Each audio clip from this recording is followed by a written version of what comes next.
stratégie de la ferme à la fourchette, c'est une stratégie du pacte vert qui vise à essayer de, sur fond de circuit court, revisiter les pratiques agricoles.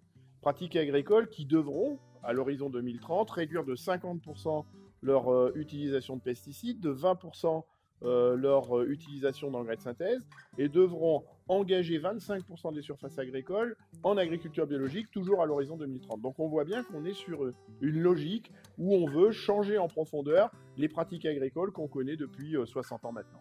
Dans la stratégie Farm to Fork, il y a la révision du texte législatif d'ici 2023 pour intégrer justement le bien-être animal. Alors quand je parle du bien-être animal, c'est la fin de l'élevage en cage d'ici 2027. Et puis en ce qui concerne le transport des animaux, nous, on veut arrêter l'exportation des animaux vivants hors Union européenne, avoir une durée de transport maximum de 8 heures pour les animaux sur tout type de transport, mais 4 heures maximum sur les volailles et les lapins. Et puis arrêter le transport des animaux non sevrés, en gros mettre fin à l'élevage industriel. Sur le texte original, la Commission européenne avait un peu oublié la pêche.